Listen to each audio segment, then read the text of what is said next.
So this guy, he's gonna get wrongly convicted, become a millionaire, and then get into a fight with a pro wrestler.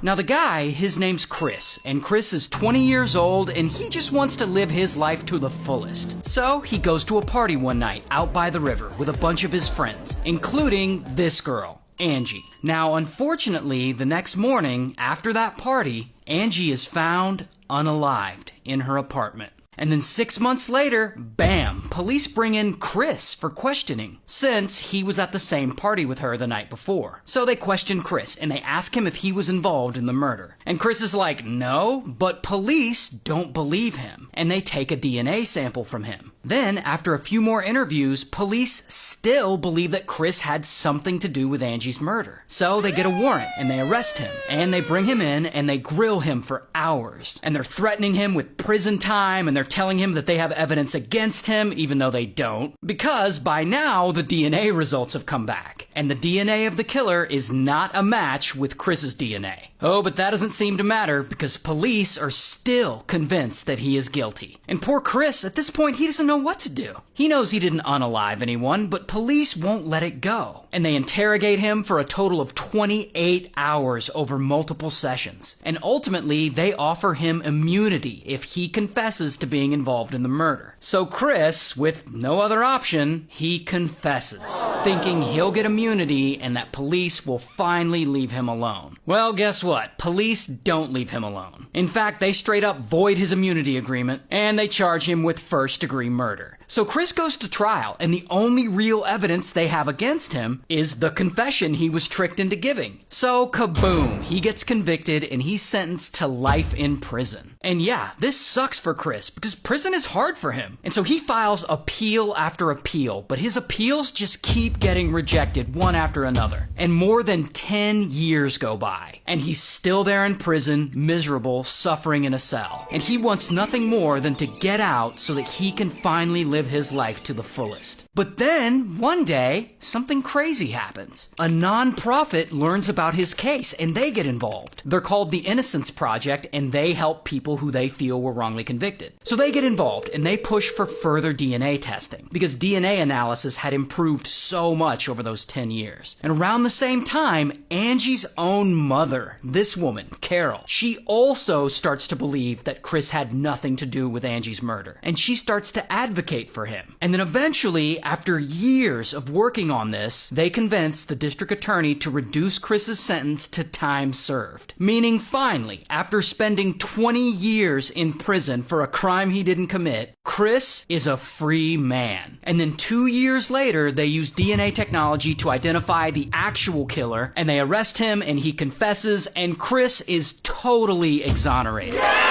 Oh, but it's not over yet, because Chris is about to get paid. Because he goes and sues the state for wrongful imprisonment. And the state ends up settling with him, and they agree to pay him $11.7 million.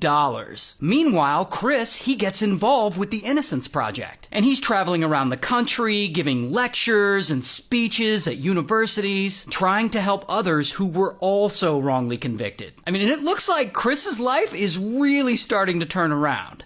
Until about 3 years pass after he wins his lawsuit. And it's Halloween, and Chris and some of his buddies, they decide to take a trip to Las Vegas. I mean, he has millions of dollars to spend, so why not? So they're all in Las Vegas in a group having a Halloween party in this hotel room. And allegedly, Chris offers to share some of his drugs with this young woman there. Apparently she was already doing drugs, he just offered her some more. That young woman happens to be the stepdaughter of another man at the party. This guy, Rodheimer. So Rodheimer finds out that Chris offered his stepdaughter drugs, and he gets pissed, and he is not about to let this slide. Here's the thing about Rodheimer. He's an interesting guy. He actually used to be a pro wrestler. He's also an aspiring politician. He ran for Nevada State Congress and lost twice. Then he ran for the House of Representatives in Texas, and he actually got endorsed by a very well-known Bible salesman.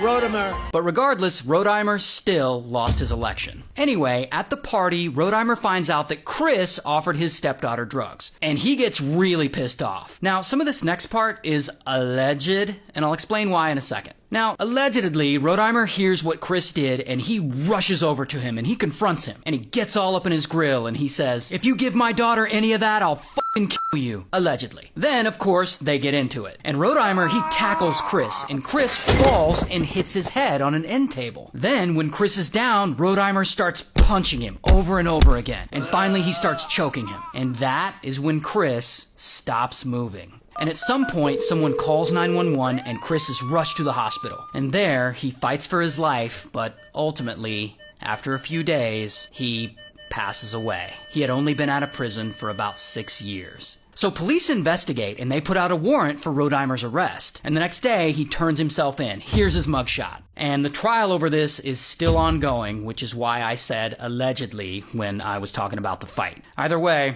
that's a sad one.